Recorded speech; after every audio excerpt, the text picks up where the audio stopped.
Welcome to Vishal math classes. इस video में हम लोग समझेंगे ग्राफ की सहायता से किसी भी दिए गए युगपत समीकरण को हल कैसे करते हैं। सपोज डेट एग्जांपल के तौर पे यहाँ हमने समीकरण लिखा है, क्वेश्चन भी लिखा गया है 2 into x plus y equal to 1 और 2y minus 3x equal to 6 को लेखा चित्र अर्थात ग्राफ मतलब आलेख की सहायता से हल करें।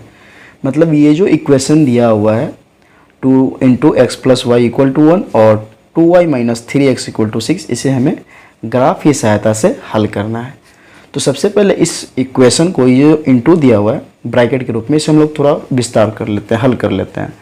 ये इसे हम लोग तोड़ेंगे तो 2x plus 2y equal to 1 आएगा, जो समीकरण 1 हो गया। तथा सेकेंड समीकरण है 2y minus 3x equal to 6। अब कुछ खास नहीं करना है, इस समीकरण को ग्राफ पे नोट करके उसका मान सारणी निकालना है, मतलब पॉइंट निकालना है हमें। तो पहले से मैं टाइम बचे इसलिए पहले से इतना करके रखा हूँ। ये जो समीकरण है एक 2x plus 2y equal to 1 और ये जो सेकेंड समीकरण है 2y minus 3x equal to 6। अब इसका हमें आलेखीय चित्र, लेखा चित्र मतलब ग्राफ की सहायता से हल करना है। तो हल करने का मतलब ये हुआ एक्स वाई का मान ज्ञात करना है, ठीक है। तो यहाँ से अपने मन से इस समीकरण का मान सारणी निकालना है। तो मान सारणी निकालने का मतलब हल करना है। अब यहाँ से x का मान रखेंगे तो y का मान निकलेगा और y का मान रखेंगे तो x का मान निकलेगा। सपोज डेट अगर हम लोग x बराबर 0 लें, x बराबर 0 लें, तो अगर x का वैल्यू हम लोग 0 लेंगे, ये अपने मन से कुछ भी लिया जा सकता है। तो कुछ भी कहने का मतलब कुछ भी नहीं लेना है, मान ऐसा रखेंगे जो सरल हो और ग्राफ पे हमें प्रदर्शित करने में भी ज़्यादा दिक्कत ना हो। तो अगर x का वैल्यू 0 ले तो 2 गुने x, तो ये टर्म हो गया 0 प्लस 2y इक्वल टू आ गया 1। ये जो 2 इधर गुना में हो जाएगा तो भाग में, तो क्या लिखा जाएगा y इक्वल टू 1/2। 1/2 कहने का अर्थ हुआ 0.5, 0 जो कि 5 आसानी से ग्राफ पे प्रदर्शित किया जा सकता है। मतलब x का वैल्यू 0 लेने पर y का वैल्यू 0.5 आ रहा है। मैं पेंसिल का यूज़ इसलिए नहीं कर रहा हूँ ताकि बोल्ड नज़र आए, ठीक है। ये हालांकि पेंसिल से प्रोसेस करना होगा बट मैं पेन से कर रहा हूँ। फिर उसी प्रकार y का वैल्यू कुछ भी ले सकते हैं बट y का वैल्यू हम 0 ले रहे हैं। y का वैल्यू 0 लेने पर देखते हैं x का वैल्यू क्या आएगा। तो 2x प्लस 2 गुने y मतलब 0 हो गया इक्वल टू 1। तो ये जो 2 गुना में हो जाएगा तो भाग में, तो x इक्वल टू 1/2 फिर से 0.5। मतलब y का वैल्यू 0 लेने पर x का वैल्यू 0.5 आ रहा है। इसी टाइप से और भी हम लोग मान ज्ञात कर सकते हैं। मतलब कितना वैल्यू ज्ञात करना होगा, कम से कम पॉइंट, तो कम से कम 2, ज़्यादा से ज़्यादा 3 कीजिएगा, इससे ज़्यादा मत कीजिएगा। क्यों? क्योंकि समय की बर्बादी होगी। 2 पॉइंट पे भी वही काम होगा जो 3 पॉइंट पे होगा। मतलब आलेख ही तो खींचना है तो 2 पॉइंट पे भी हम लोग खींच सकते हैं। फिर इसी प्रकार दूसरे समीकरण का भी हम लोग मान निकालेंगे। तो फिर से उसी टाइप से करते हैं। बाय द वे एक्स का वैल्यू हम लोग 0 ले तो क्या लिखा जाएगा 2y माइनस 3 गुने 0 इक्वल टू 6। ये टर्म हो गया 0, ये जो 2 गुना में है इधर जाएगा तो भाग में। तो y इक्वल टू लिखा जाएगा 6/2, 2 से ये कट गया 3 बार में। मतलब x का वैल्यू 0 लेने पर y का वैल्यू 3 आ रहा है। फिर उसी टाइप से देखें कि और क्या लिया जाए। तो इस बार हम लोग क्या करते हैं, y का वैल्यू 0 ले लेते हैं। तो y का वैल्यू 0 लेने पर क्या लिखा जाएगा 2 गुने 0 माइनस 3x इक्वल टू 6। ये टर्म हो गया 0, ये जो 3 गुना में हो जाएगा तो भाग में। तो x इक्वल टू 6 बटा माइनस का 3, 3 से ये 6 कट जाएगा 2 बार में, तो ये माइनस ऊपर चला जाएगा, तो ये आ गया आपका माइनस का 2। मतलब y का वैल्यू 0 लेने पर x का वैल्यू आ रहा है माइनस का 2। इसी टाइप से मान सारणी हम लोग ज्ञात करेंगे। जब मान सारणी ज्ञात हो जाए तो देख लेंगे कि पैमाना कितना है। तो फिलहाल x का वैल्यू मैक्सिमम देखें तो 0 है और मिनिमम 0.5 है और मिनिमम देखें तो -2 है, ठीक है। फिर इसी प्रकार y का अधिकतम वैल्यू देखें तो यहाँ पे 3 है और न्यूनतम 0 है, मतलब ऋणात्मक में कोई मान ही नहीं है। तो यहाँ पे पैमाना थोड़ा कम भी ले तो भी चलेगा, मतलब ज़्यादा डिजिट ना भी ले। पैमाना तो ऐसे 1 इकाई का होगा, पैमाना बराबर 1 इकाई। ये लिखे या ना लिखे इससे कोई फ़र्क नहीं पड़ने वाला, बट लिख दे तो ज़्यादा बेटर होगा।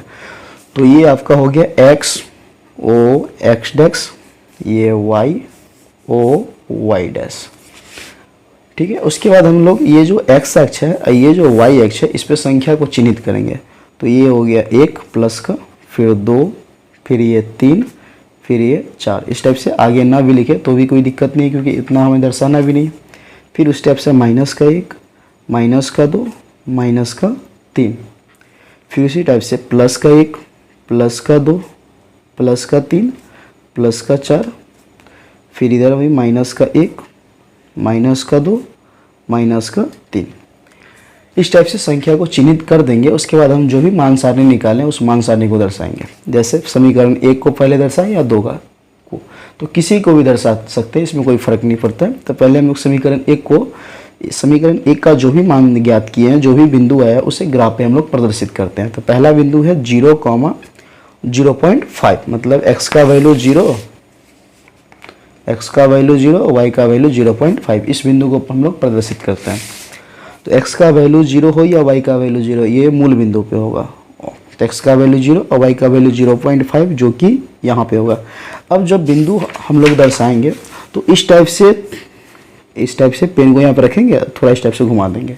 इस टाइप से डार्क मत कीजिएगा, ठीक है। इसमें और इसमें बहुत का अंतर है। जब हम लोग ग्राफ इस टाइप से जो ये आलेख खींचेंगे ना, तो आलेख खींचते समय इस टाइप से डॉट दिया रहेगा तो ज़्यादा बेटर रहेगा, ठीक है। इस टाइप से अगर डार्क करने से कोई फ़ायदा नहीं है। यहाँ से थोड़ा ऊपर नीचे हो सकता है, तो थोड़ा भी ऊपर नीचे हो गया तो ये आलेख पे प्रभाव पड़ेगा, आलेख पे प्रभाव पड़ेगा तो मान पे प्रभाव पड़ेगा। तो ये जो बिंदु है यहाँ पे आ रहा है, तो मैं इस टाइप से यहाँ पे कर देता हूँ। यहाँ पे बिंदु को लिख दूंगा, इसके बगल में किधर भी लिख सकते हैं, इसके रेडियस में। तो 0.05 ये बिंदु हो गया। फिर सेकेंड बिंदु है 0.5, मतलब x का वैल्यू 0.5 और y का वैल्यू 0। तो x का वैल्यू 0.5 यहाँ होगा और y का वैल्यू 0 यहाँ होगा। तो बिंदु कहाँ प्रदर्शित होगा, इस बिंदु पे, ठीक है। फिर यहाँ पे लिख देंगे 0.5, 0। अब इस बिंदु से इस बिंदु को मिलाकर आगे की ओर एक रेखा खींचेंगे। तो इस टाइप से रखेंगे, फिर इस बिंदु पे इस टाइप से रखेंगे हम लोग, फिर इस बिंदु पे इस टाइप से पेंसिल को रखेंगे। इस बिंदु से इस बिंदु को मिलाकर इस टाइप से आलेख को आगे की ओर खींचेंगे। आलेख के दोनों ओर हम लोग तीर का निशान लगाएंगे, क्योंकि ये एक लाइन होता है, रेखा होता है, रेखा के दोनों ओर तीर का निशान रहता है। फिर इस पे समीकरण को लिख देंगे। तो मूल समीकरण था 2x + 2y = 1, इसे हम लोग लिख देंगे 2x + 2y = 1। ये समीकरण 1 का काम हो गया। जो काम समीकरण 1 के लिए किए हैं वही काम समीकरण 2 के लिए करेंगे। इसका बिंदु क्या है, 0,3, मतलब x का वैल्यू 0 और y का वैल्यू 3। ये बिंदु यहाँ पे हो गया। दूसरा बिंदु क्या है, तो यहाँ पे हम लोग लिख देंगे 0,3। फिर दूसरा सेकेंड बिंदु है -2,0, मतलब x का वैल्यू -2 और y का वैल्यू 0। तो ये बिंदु यहीं पे प्रदर्शित होगा। फिर यहाँ पे हम लोग लिख देंगे -2,0। फिर इस बिंदु से इस बिंदु को मिलाकर आगे की ओर रेखा खींचेंगे। तो इस टाइप से यहाँ पे हो गया, फिर इस टाइप से यहाँ पे हो गया। थोड़ा इस टाइप से ट्विस्ट कर दीजिएगा, तो ट्विस्ट करने से ये थोड़ा अंदर की ओर डार्क भी हो जाएगा, अंदर की ओर थोड़ा धंस भी जाएगा। तो इस बिंदु से इस बिंदु को मिलाकर हम लोग आगे की ओर रेखा खींचते हैं। फिर दोनों ओर तीर का निशान देंगे और फिर इस पे समीकरण लिख देंगे 2y - 3x = 6। देखा जाए तो ये एक दूसरे को किस बिंदु पे काट रहा है, तो देखा जाए तो एक दूसरे को इस बिंदु पे काट रहा है, ठीक है। अब जिससे x और y का मान निकल जाएगा। तो हम लोग देख क्या रहे हैं कि x का वैल्यू क्या है और y का वैल्यू क्या है। तो देखा जाए तो x का वैल्यू आ रहा है -1 और y का वैल्यू देखा जाए तो बीचों बीच 1.5 पे काट रहा है। मतलब इस पॉइंट का जो निर्देशांक होगा वो x का वैल्यू -1 और y का वैल्यू आ रहा है आपका 1.5। तो हम लोग लास्ट में लिखेंगे नीचे क्या, अतः अभिष्ट हल, मतलब जो समीकरण दिया था उस समीकरण का अभिष्ट हल x = -1 तथा y = 1.5, ये आपका आंसर हो गया, ठीक है।